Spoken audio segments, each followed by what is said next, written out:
tema que nos han pedido que tratemos es la intervención del juez en el arbitraje internacional.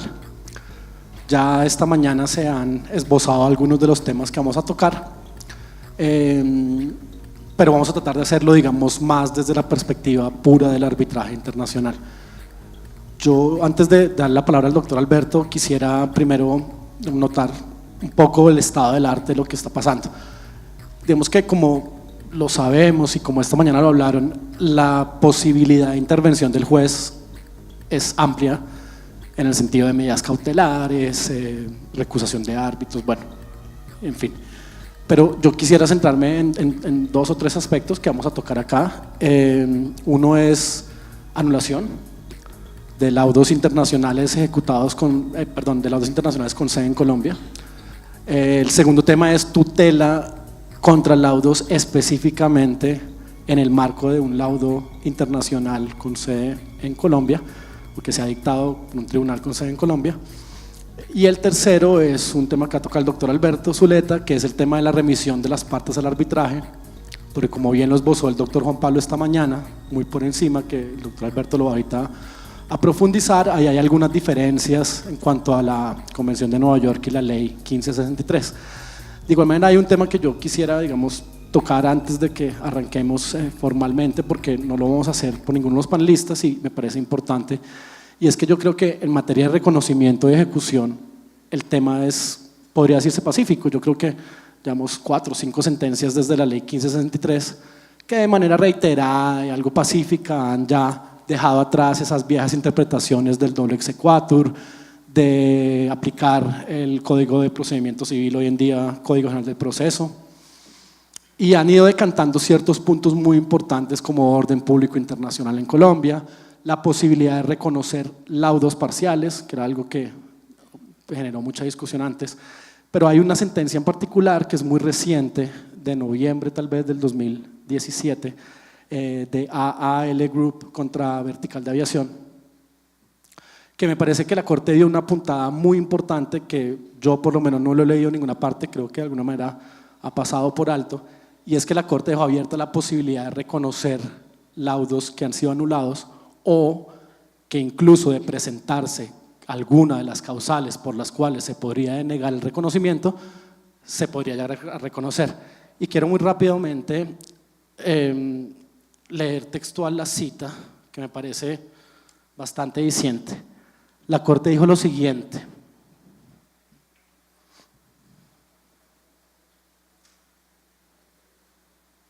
espera, 2 segundos.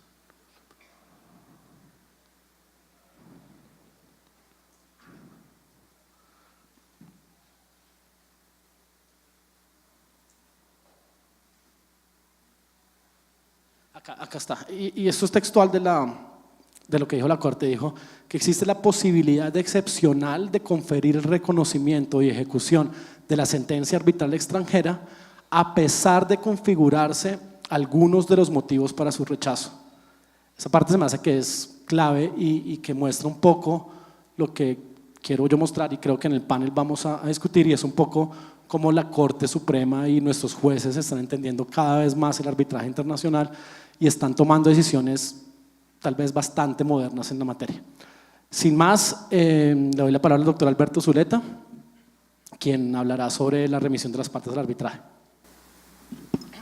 Gracias, Felipe. Buenas tardes. Muchas gracias a la Red Juvenil de Arbitraje por la invitación y felicitaciones por este evento. Realmente creo que dieron en el clavo con el tema. Creo que es muy importante un diálogo con la rama judicial.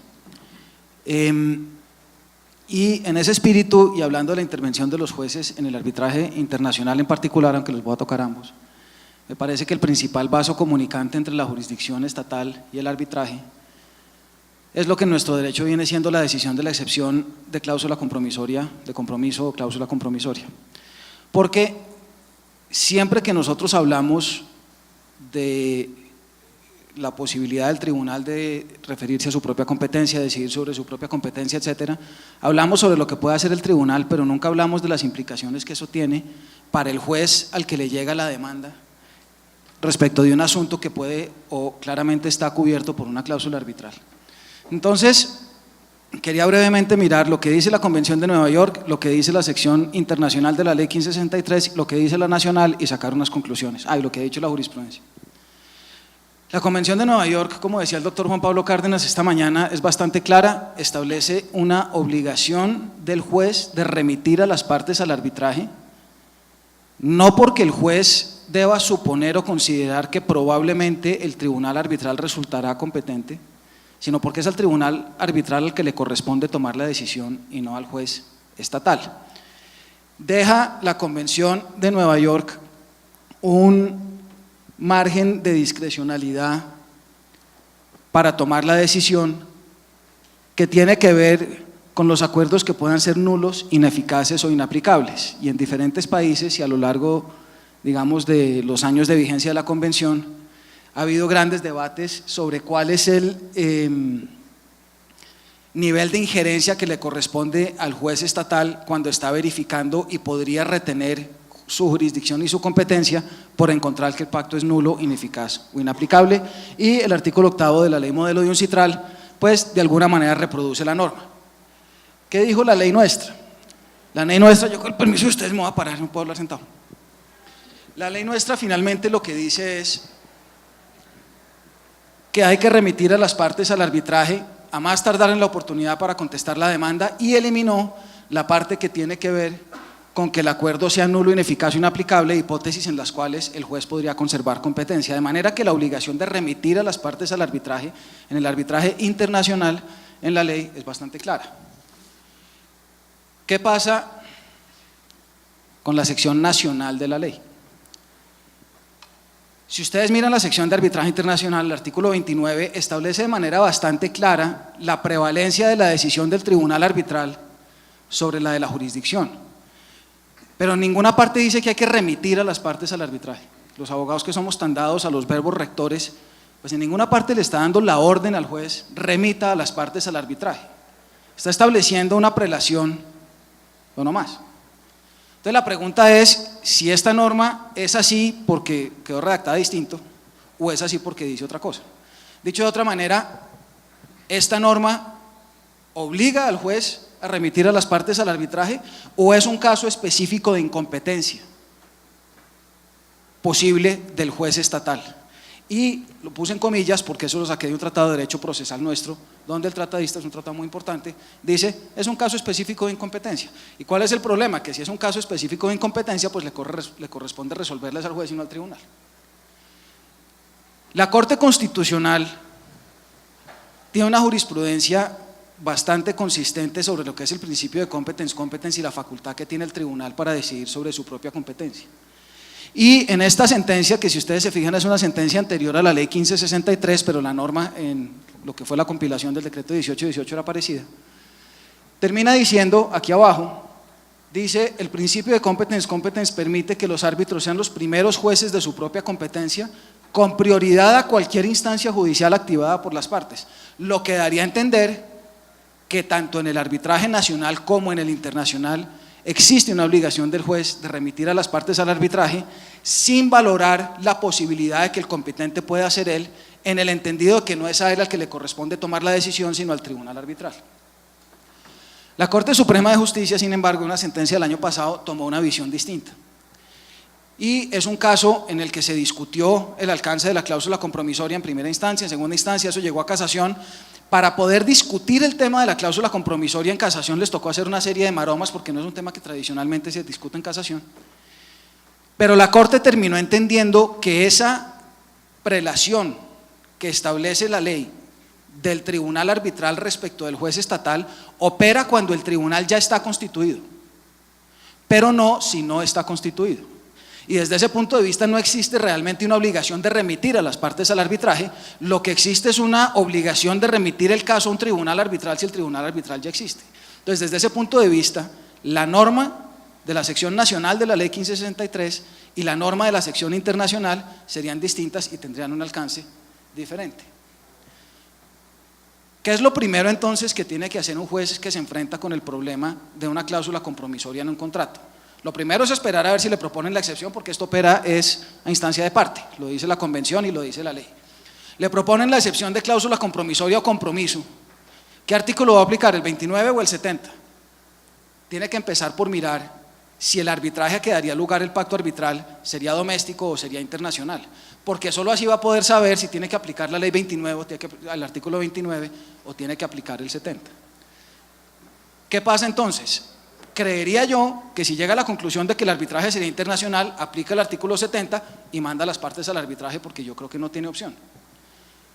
Si llega a la conclusión de que el arbitraje es doméstico, le va a tocar interpretar de alguna manera el artículo 29 en unas circunstancias en que creo que la última palabra está todavía por decirse, porque no es claro, aunque creo y espero que allá lleguemos algún día, que esa es una forma distinta al que tiene el artículo 29 de la ley de establecer la misma obligación para el juez: remita las partes al arbitraje, porque es al tribunal arbitral al que le corresponde tomar la decisión.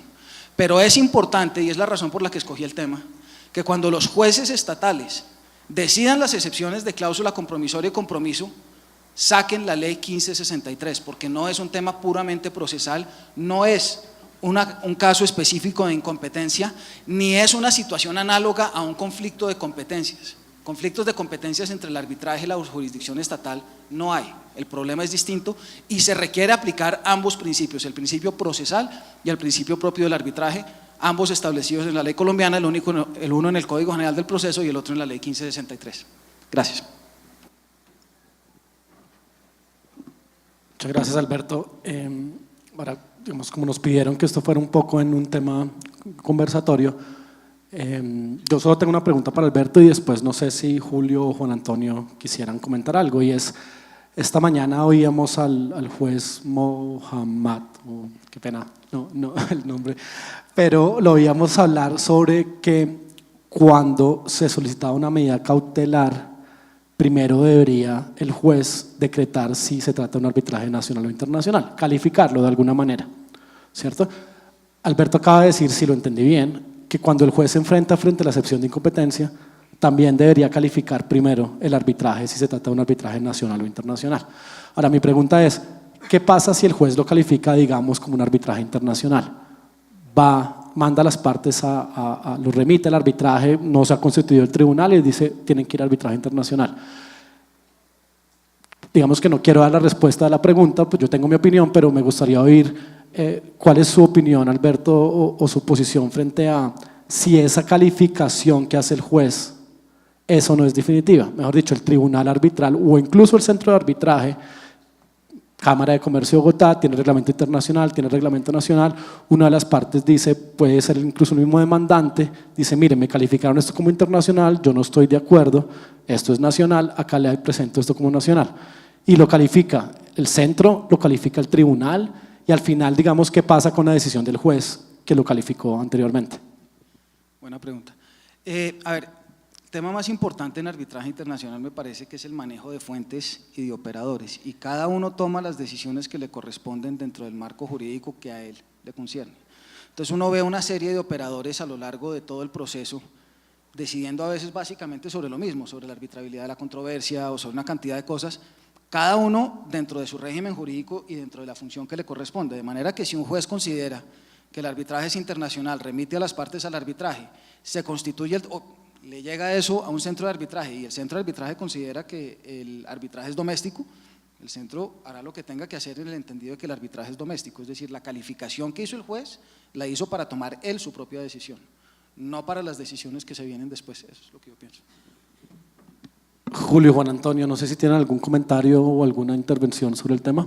No, muy corto, es muy interesante cómo ver a través de los diferentes paneles que han desarrollado diferentes temas, hay puntos coincidentes en materia de arbitraje internacional. Lo que tú mencionabas, Felipe, esta mañana cuando se planteó la discusión sobre el tema de decretar medidas cautelares en arbitraje internacional, cómo se planteaba la pregunta de si el juez tiene que decidir previamente a tomar una decisión sobre decretar la medida o no, si el arbitraje es nacional o es internacional. En la explicación que acaba de ver Alberto ve uno que se presentan esos puntos coincidentes y sin duda en el ejercicio de la profesión pues vamos a tener que lidiar, y hablo desde la perspectiva del litigante, pues con este tipo de situaciones que por supuesto se tendrán que pronunciar los jueces, pero que obviamente tienen complejidad.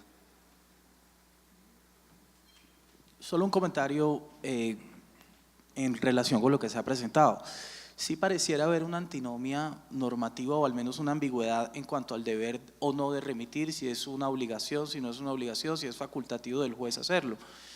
Pero si la norma se analiza en perspectiva de su efecto útil, no tendría ningún sentido, a la luz de un principio de voluntariedad de las partes, que el operador de justicia no respete el pacto que se ha celebrado de someter a árbitros la controversia. De manera que la mayoría de operadores de justicia en cualquier jurisdicción que se encuentren suelen interpretar que sí se debe remitir a las partes. Lo que no se puede negar es la imprecisión que la norma tiene en cuanto a si es un deber o no lo es, pero al menos en lo que respecta a la jurisdicción colombiana, la experiencia y en lo que toca a la Corte Constitucional, la voluntad de las partes prevalece en la interpretación que los jueces tendemos a hacer. Solo esa pequeñísima precisión. Muchas gracias, Juan Antonio. Alberto, ¿alguna cosa adicional? Bueno, entonces le damos la palabra ahora al doctor Julio, que va a hablar sobre un tema bastante controvertido de anulación. Gracias, Felipe. Y antes de comenzar, les pido el favor que me concedan la licencia de aproximarme al tema del que quiero hablar como litigante, que además fue el rol que me dieron en este panel. Y quiero comenzar por señalar que tal vez una de las cosas que más frustra a las partes y a los abogados litigantes cuando estamos en arbitraje es los laudos extrapetita o los laudos ultrapetita. Esa frustración que genera, por supuesto, para las partes y también para nosotros los litigantes, encontrarse con la sorpresa de decisiones que no fueron objeto de discusión durante todo el arbitraje, además de que creo que le hacen un daño enorme a la institución, pues generan mucha discusión. Dicho esto, me quiero referir concretamente en materia de anulación de laudos internacionales a dos temas que me parecen muy interesantes, ambos asociados a la violación del principio de congruencia. Y son dos cuestiones. La primera, la violación del principio de congruencia constituye o lo puede invocar como causal suficiente de violación al orden público internacional colombiano. Esa es la primera pregunta. La segunda cuestión es, esa misma violación al principio de congruencia la puedo invocar como causal de anulación de un laudo internacional bajo el criterio previsto en el artículo 168, literal C, numeral 1, que se refiere a cuando el laudo prevé o contempla decisiones que escaparon al pacto arbitral. Y para esto quiero hacer referencia a una decisión de la Corte Suprema de Justicia que es relativamente reciente y que creo que por lo menos manda algunas señales en cuanto a los dos temas. En relación con el orden público internacional colombiano, esta es una sentencia de 18 de abril de 2017 en la que como causales de anulación de un laudo internacional se invocaron los dos criterios que acabo de mencionar. La Corte, para referirse al tema del orden público internacional colombiano que se invocó en este caso asociado al principio de congruencia, comienza por reiterar la jurisprudencia que hoy en día es uniforme en cuanto a la definición de orden público internacional de Colombia, entendido como aquellos principios básicos o fundamentales de las instituciones, y a renglón seguido reconoce que sin duda el debido proceso hace parte de ese orden público internacional de Colombia. La cuestión se pone un poco más compleja es cuando la Corte empieza a examinar si el principio de consonancia o congruencia de la sentencia hace parte de ese debido proceso. Luego de hacer referencia a algunas decisiones de la Corte Constitucional que se aproximaron a la definición de los elementos que integran el debido proceso en nuestro ordenamiento jurídico, la Corte concluye, en mi opinión, de manera categórica que la violación del principio de congruencia no hace parte del debido proceso con el fin de poder anular un laudo internacional bajo la causal de orden público internacional de Colombia. Dicho con otras palabras, destierra la posibilidad de alegar bajo esa causal fallos extrapetita o ultrapetita. Eso como primera medida. Luego la Corte aborda el examen de qué pasa cuando se invoca la violación del principio de congruencia en relación con la causal del literal C, numeral 1, artículo 108 de la ley 1563, que como lo mencioné hace un momento, está relacionada con la competencia que tienen los árbitros en virtud o mejor derivada del pacto arbitral. En ese sentido hay que comenzar por decir que en el contexto internacional hay dos aproximaciones. La primera, más amplia, y es aceptada por algunas jurisdicciones y algunos doctrinantes, que dice que en esos casos esta causal, que además está replicada en la Convención de Nueva York y la tiene la ley modelo de UNCITRAL, se refiere no solo a los temas asociados a la competencia que pueda tener el tribunal por virtud de la cláusula compromisoria, sino también a aquellos eventos donde se discute el alcance de la decisión, dicho con otras palabras, fallos ultra y extra petita. Y de eso, para dar un ejemplo, son partidarias las Cortes francesas, donde se han anulado laudos por tener problemas de congruencia o de consonancia del fallo. La otra corriente es más restrictiva y dice que simplemente se puede, o esa causal se puede invocar única y exclusivamente para hacer un escrutinio de la capacidad que tenían los árbitros para decidir de conformidad con lo previsto en el pacto arbitral. Pareciera que la Corte Suprema de Justicia se inclina por la segunda posición, y lo digo porque luego de hacer un examen de los artículos 69 y 79 de la ley 1563, el primero que a grandes rasgos señala que el pacto arbitral fija claramente los linderos de la competencia de los árbitros y que se deben restringir a pronunciarse con base en lo que ese pacto arbitral les señale, y el 79 que desarrolla las objeciones y excepciones que las partes pueden presentar contra la competencia de los árbitros, teniendo muy en cuenta, y en eso pone énfasis la Corte, el límite temporal asociado a la contestación de la demanda para levantar ese tipo de objeciones.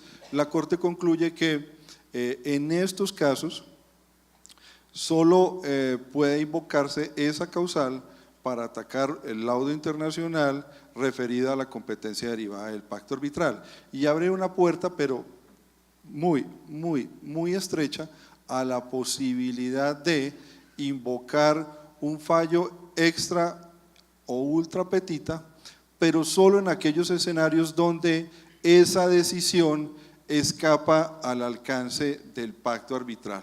Esto presenta una complejidad enorme porque, como todos sabemos, con algunas excepciones, normalmente las cláusulas compromisorias tienen la vocación de ser omnicomprensivas, incluir todas las disputas que se puedan derivar de los contratos, con lo cual la puerta para poder invocar esa causal con base en el literal C es muy estrecha.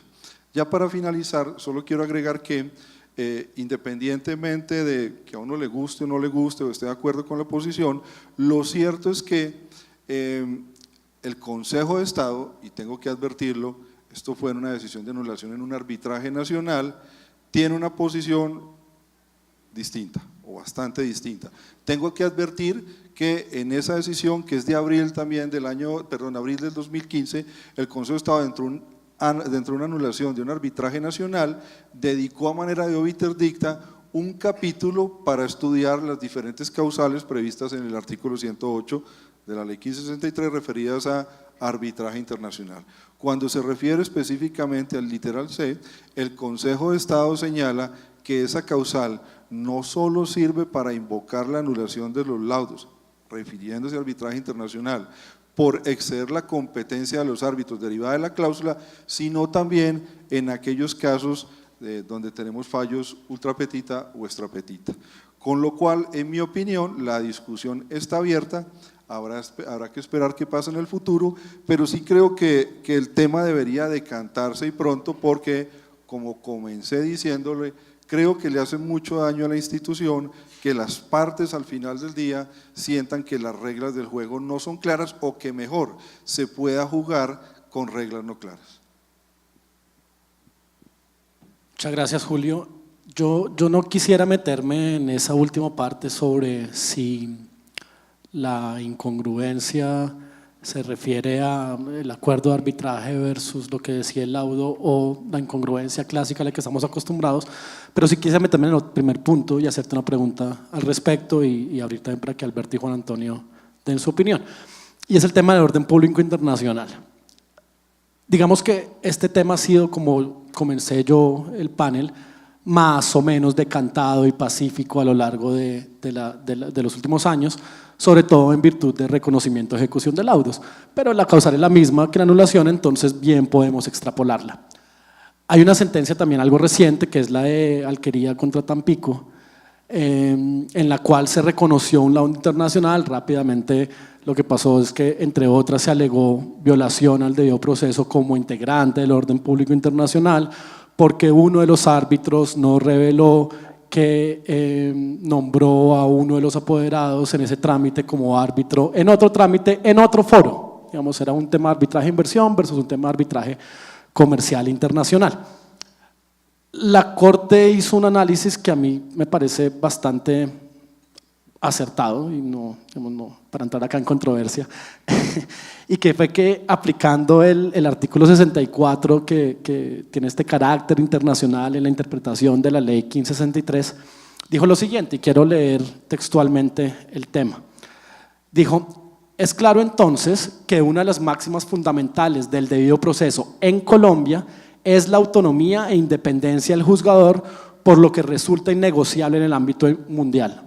Ahí uno diría, bueno.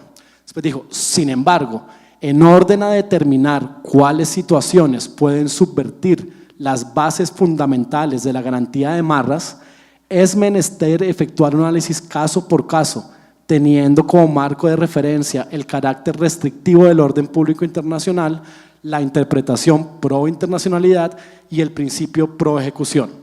Después dijo la Corte: hubiera sido deseable que el citado árbitro informara al Alquería de su apoderamiento en el proceso en que era árbitro el apoderado de la parte, más aún por su amplia experiencia internacional. Sin embargo, la ausencia de este actuar no se traduce en una desatención al debido proceso, pues tal omisión no afecta el núcleo esencial de la imparcialidad, condición sine qua non para rehusar el exequatur. En adición, aunque se admitiera que hubo un hierro en el comportamiento del señor árbitro, el mismo tampoco podrá calificarse como atentado del orden público internacional colombiano. Bajo ese contexto uno diría que independencia e imparcialidad del juzgador, pues claro, debido proceso, orden público internacional. Si aún ese estándar tan alto la Corte ha dicho no, yo quisiera que me la hablaras un poco más y sabiendo, digamos, el rol que tuviste en esa anulación que estamos hablando, ¿por qué si la congruencia puede llegar a ser parte del orden público internacional, o si estás de acuerdo con la posición de la Corte, digamos, que parece además bastante avanzada, bastante pro arbitraje, y al final del día, acá la gran mayoría, pues estamos pro arbitraje en teoría? Sí, sin duda, Felipe, es un muy buen planteamiento. A ver, también tengo que, digamos, y gracias a tu pregunta, hay que reconocer que la Corte Suprema de Justicia ha ido evolucionando y con sus recientes decisiones ha marcado claramente una tendencia a ser pro arbitraje, y este tipo, la que tú mencionaste, lo es, y este tipo y la sentencia a la que estoy haciendo referencia lo es porque así lo señala. Varias reflexiones. ¿Por qué creo que el tema no está totalmente cerrado? En la sentencia a la que hice referencia, la de 18 de abril de 2017 de la Corte Suprema de Justicia, la Corte se vale de unas referencias de jurisprudencia de la Corte Constitucional, concretamente la sentencia C641 del 2002, y en ella la Corte Constitucional hace una enunciación de los criterios que la Corte considera que son los verdaderamente integradores del debido proceso. El problema es que esa sentencia, que sirvió de fundamento para esta conclusión, comienza diciendo, la parte referida a los principios integradores, que la Corte considera, entre otros, como principios integradores del debido proceso los siguientes: hace mención a la imparcialidad, hace mención a la existencia de un procedimiento previo, a poder ejercer el derecho de defensa, en fin, hace una numeración de 7 u 8 principios informadores del debido proceso, pero repito, la glosa al principio al decir entre otros deja el espacio abierto para considerar otras posibilidades.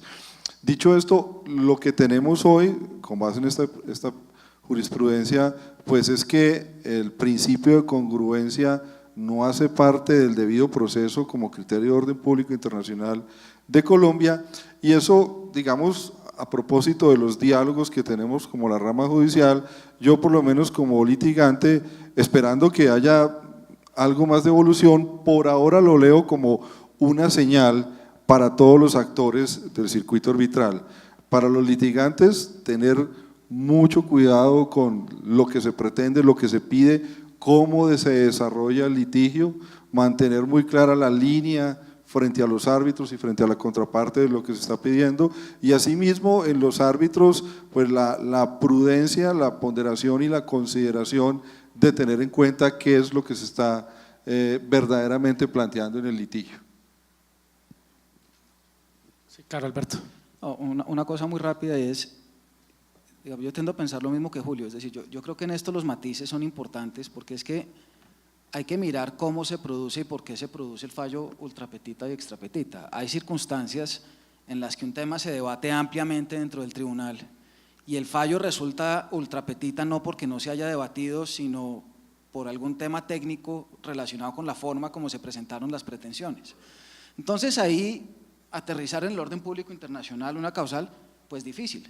Pero si a mí me condenan por un tema del que nunca me defendí porque entendí que no me lo estaban planteando, pues ahí sí estamos en otro mundo. Es más, yo no creo que tengamos ni siquiera que llegar al orden público internacional. Hay una causal de las que operan a petición de parte, que opera cuando yo no tengo oportunidad de presentar mi caso. Entonces, a mí me demandan por 5 cosas, me condenan por la sexta, yo sí puedo decir, mire, perdóneme, pero es que yo de esto no me defendí porque es que yo no entendí. Entonces, los matices son importantes. Yo sería muy reacio a tener reglas generales y llegar a conclusiones como, por ejemplo, la incongruencia del fallo nunca constituye esta causal o siempre constituye esta causal, porque hay casos, hay matices y hay eventos. Yo realmente creo que es un tema que merece estudio. Esto me trae a la segunda pregunta y ya te doy la palabra a Julio porque creo que se integra con lo que Alberto acaba de decir, y es si tú crees que hubiera sido diferente tal vez, o si se planteó así, que no lo conozco, el tema de, oiga, no es simplemente que me cambiaron la calificación bajo la cual se dio la indemnización, que entiendo que era un poco el tema acá, que se pidió un lucro cesante tal vez y dieron fue un tema de pérdida de oportunidad, entiendo que algo por el estilo fue. Igual hay un caso de la Corte francesa en esas líneas, pero digamos, una cosa es, no solo me cambiaron la calificación, sino además nunca me dieron la oportunidad de pronunciarme sobre la cambiada de la calificación. Y creo que eso va en línea con la pregunta de Alberto. Entonces, mi pregunta va hacia, ¿tú crees que hubiera sido diferente, que la Corte no lo miró así, que la Corte dejó analizarlo? Fíjate lo siguiente, y digamos que no, y Alberto, gracias por mencionar ese punto, porque en este proceso también se discutió ese tema. Lo que pasa es que por limitantes de tiempo, pues no podíamos ser tan ambiciosos de querer hacer un barrido por todas las causales que se invocaron en ese caso, pero fíjate que en el tema de ejercer el derecho de defensa, la Corte también excluye la posibilidad de invocar un fallo extra o ultra petita, porque considera que ese ejercicio de derecho de defensa está asociado a temas como la integración del tribunal, la competencia del tribunal, la posibilidad de discutir las pruebas, pero no el resultado del proceso arbitral. Y con base en ese argumento descarta esa posibilidad. Es decir, también digamos que destierra de esa causal el tema de principio de congruencia. Sí, en ese proceso que menciono se invocó esa causal, pero lo resuelve de esa manera.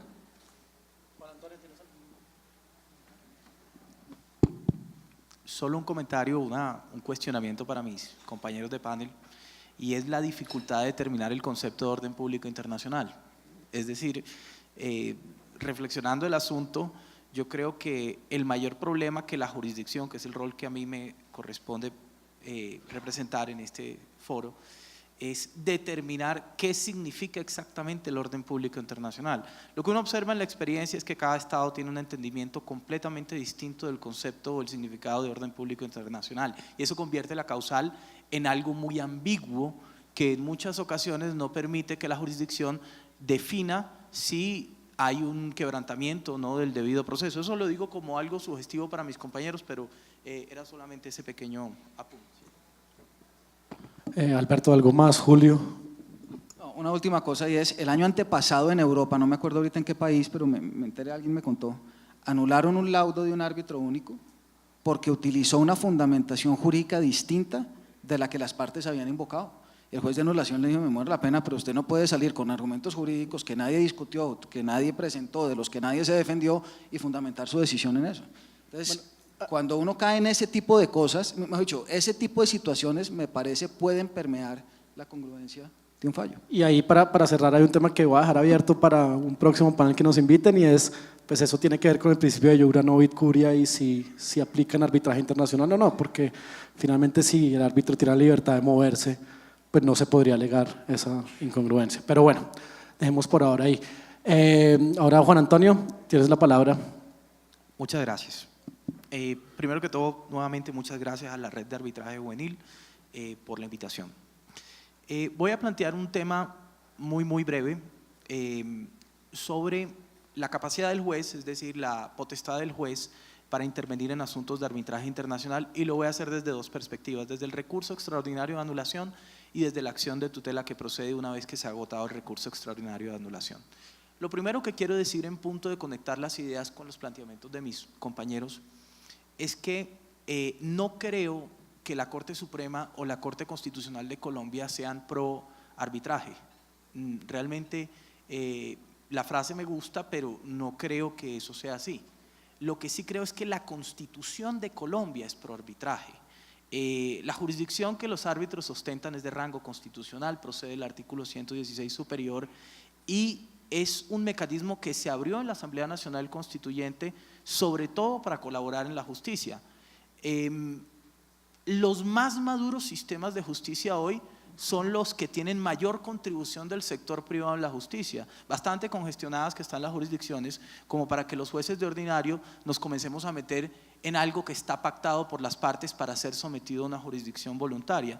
De manera que mi percepción es que más que las cortes puedan tener una jurisprudencia pro arbitraje, es la propia Constitución la que tiene esa cláusula inserta en el ámbito normativo, como primera premisa de partida. En segundo lugar, quiero decir que si uno hace una lectura muy rápida de la jurisprudencia, tanto de la Corte Suprema, la jurisprudencia constante de la Corte Suprema y de la Corte Constitucional, lo que uno observa es que se ha preferido siempre admitir los casos una vez que se ha agotado el recurso extraordinario de anulación. Casi que es una condición de procedibilidad para que se pueda pasar a tener conocimiento. En un ambiente en el que aflora el escepticismo hacia nosotros los jueces, porque cuando uno viene a un panel de estos tiene que hablar con la realidad del momento y no solo con las normas en la mano, la visión hacia los jueces es bastante escéptica. ¿Qué hace el juez entrometiéndose en asuntos que no le conciernen? ¿Por qué se mete en algo que está previamente pactado? Yo al respecto tengo que decir en primer lugar que la jurisdicción ordinaria y la constitucional son jurisdicciones rogadas, que esos asuntos solo llegan a los tribunales porque las partes lo solicitan y no llegan de oficio porque las cortes se entrometan a través de un mecanismo oficioso, sino porque las partes previamente se lo han pedido. Aquellas personas que más se quejan de la intervención del juez son las que primero piden el recurso, incluso sin haber agotado los mecanismos que de ordinario ofrece la ley de arbitraje. Y en ese punto yo quiero ser muy específico invocando una sentencia de unificación que es la matriz de este tema. Me refiero a la SU 500 del año 2015 con ponencia del magistrado Guerrero. Si ustedes revisan la ratio decidendi de esta sentencia, encontrarán que la Corte, aceptando la procedencia de la acción de tutela contra providencias judiciales de laudos arbitrales, hace una equiparación entre el laudo arbitral y la sentencia, pero en algún momento en la ratio decidendi dice, pero aún así la equiparación no opera de pleno, porque la justicia arbitral tiene unas connotaciones especiales que la hacen distintas a la sentencia de un juez, y es que vienen de un principio de voluntariedad al que hacía un poco referencia uno de mis compañeros cuando hablaba del concepto del competence. Y en esto se establecen tres condiciones de procedibilidad. Primero, para que las cortes conozcan de esto, tiene que haberse agotado el recurso extraordinario de anulación. tiene que haberse agotado. No es posible que se solicite una violación del debido proceso sin haber hecho uso del mecanismo idóneo de defensa, subsidiariedad. En segundo lugar, tiene que haberse revisado cuál fue el pacto que se hizo, realmente qué está sometido a la jurisdicción arbitral y qué no lo está. Y en ello hay una dificultad inmensa por lo que planteaba un poco uno de mis compañeros en relación con la pretensión que se hace. Pero de todos modos la revisión de la Corte tiende a ser mucho más estricta, porque la propia Corte en este punto dice, mire, si el examen de procedibilidad de una tutela contra providencia judicial de por sí tiene unas causales generales y unas causales específicas, el examen de procedencia contra un laudo es todavía más estricto y en ese punto tiene que agotar unos requisitos aún mayores, no solamente haberse agotado el recurso extraordinario, sino que además se tiene que tener en cuenta que la revisión que la Corte hace solamente tiene que ver con el procedimiento que se hubiera utilizado para dirimir la controversia, más no con el fondo del asunto, porque el fondo del asunto está sometido a la voluntad de la justicia arbitral. Con eso lo que quiero decir es que el self-restraint que las Cortes hoy utilizan para estas materias está lo suficientemente decantado y consolidado como para que haya un respeto pleno por la justicia arbitral, como además debe ser en un sistema de justicia maduro. Y en ello ofrecen muchísima dificultad, desde luego, las redacciones ambiguas que a veces las leyes traen, porque si bien es un esfuerzo notorio que la ley 1563 de 2012 hace una compilación que era necesaria para efectos del arbitraje nacional y en este caso internacional y con unas causales taxativas, no deja de ser muy dificultoso que en esa taxatividad haya conceptos supremamente ambiguos, como por ejemplo el que ponen de presente sobre la congruencia. La congruencia se predica de qué está sometido a arbitramiento o la congruencia se predica de la sentencia como tal, de si se está fallando con una línea de argumentación que corresponde a lo pedido y a lo decidido. Esos aspectos desde luego no pueden tener a veces precisión en la ley y es allí donde la jurisprudencia entra a nutrir con seguridad jurídica conceptos que tienen que tener una constancia.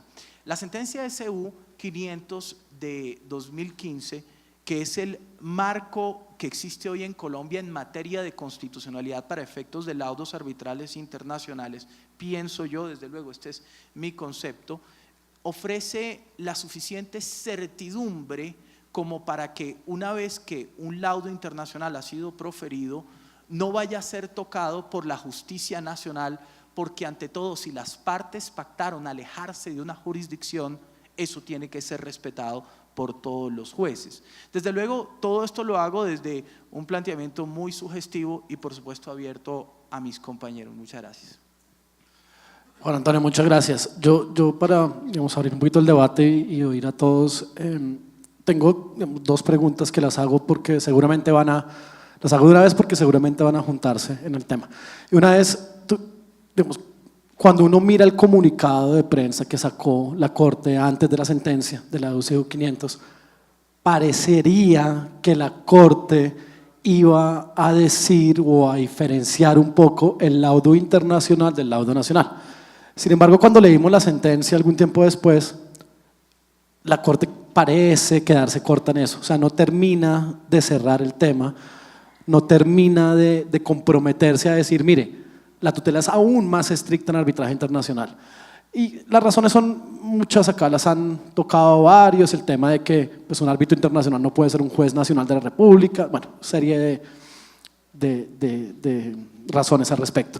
Y la segunda, y ya los dejo a ustedes que me den su opinión, es una cosa que me pareció muy curiosa, algo que acabas de decir, y es la necesidad de los abogados de saber qué llevamos a las cortes. Y yo creo que en un congreso como este de diálogos entre la rama y entre el arbitraje, tal vez nos cabe una gran responsabilidad a los abogados. Y el doctor Jorge Subescún tiene una anécdota de un arbitraje hace muchos años en el cual un reconocido tratadista y abogado de parte le dijeron, no doctor, pero es que usted ha dicho tal y tal cosa que iba en contravía de su posición. Y la respuesta del doctor fue, es que una cosa soy yo como litigante, otra cosa soy yo como doctrinante. Entonces esa anécdota sirve para ilustrar un poco lo que tú acabas de decir. Finalmente la justicia es rogada y si uno como abogado de parte se salta el recurso de anulación en un arbitraje internacional, nacional para llevarlo directamente a tutela o, digamos, hace ciertas cosas, pues, ¿qué responsabilidad nos cabe? Y me gustaría, digamos, oír la opinión de todos. Bien, digamos que varios aspectos. Lo primero sobre el comunicado de prensa y la sentencia, digamos que a uno le queda muy difícil. Cuando uno está dentro de una corte sabe la dificultad que ofrece el momento de una decisión en sala plena y luego su correspondencia en la sentencia. Digamos que eso se ha discutido mucho porque se ha dicho por qué una corte emite primero un comunicado y luego la sentencia y luego hay que discutir la congruencia entre el comunicado y la sentencia y eso ofrece cualquier cantidad de problemas, ¿no? A mi juicio el comunicado de prensa no debería existir sino en la parte resolutiva, pero esa es una opinión personal y no comprometo a la corte a la cual respeto y hasta venero mucho. Lo segundo es por qué la sentencia no hizo una clara distinción entre el arbitraje internacional y el arbitraje nacional. Yo creo que cada vez menos la Corte ha seleccionado asuntos que tengan que ver en tutela contra providencias judiciales. En una sola sentencia no se puede definir todo el ámbito de procedencia. Allí se hizo un esfuerzo por una casuística específica que había entre unas partes. Yo le decía a mi compañero Julio antes de ingresar, me hacía una pregunta muy interesante sobre el número de tutelas que se dan en el país y habiendo tenido a mi cargo la sala de selección número 1 de este año, le dije con mucha precisión, y esto lo digo para que sea de utilización del foro en el que estamos. En la sala de selección de tutelas de enero tuvimos 35.100 expedientes, del 1 de enero al 31 de enero, es decir, ayer, perdónenme, tuvimos 35.100 casos y se seleccionaron 29. Hagan las cuentas del porcentaje. Si me preguntan cuántas tutelas contra providencia judicial se escogieron, les digo 4, y todas en materia de pensiones. Civil, nada. Comercial, nada. Tributario, nada. Arbitral, menos. Esta instancia es una excepcionalidad en la que de verdad, si se quebrantan los principios integradores del debido proceso, los 13 principios integradores del debido proceso, pues la Corte entra a mirar si se garantizó el derecho de defensa, como decía el doctor Alberto. ¿Cómo van a fallar sin haberme puesto en conocimiento a mí algo que me están pidiendo? Pues claramente se viola el derecho de defensa. Pero que una Corte se vaya a meter en el fondo de un asunto por cambiar una decisión, eso desnaturalizaría por completo la función que tiene el juez, que es un simple garante de un artículo de la Constitución junto con el 229 superior. Yo tengo una pregunta para Juan Antonio y siempre que la pueda responder, espero que no implique una inhabilitación para los temas que esté revisando. Esta mañana, tal vez fue en el primer panel, estaban discutiendo un tema muy interesante sobre la tutela. Y te lo pregunto porque comenzaste tu exposición afirmando de manera categórica que el juez constitucional podía aproximarse al tema, o mejor, los jueces, perdón, en temas de anulación y en temas de tutela en el contexto internacional. O sea, dando por sentado que la tutela cae en el tema de laudos internacionales. Y en oposición digamos, a esa aproximación, se discutía esta mañana que si la tutela está para el tema de derechos fundamentales y uno podría asumir o alegar que los derechos fundamentales hacen parte del orden público internacional colombiano y esa es una causal de anulación prevista en la ley, ¿qué necesidad se tiene de tener la tutela para estos casos específicos? No sé si fui claro en la pregunta.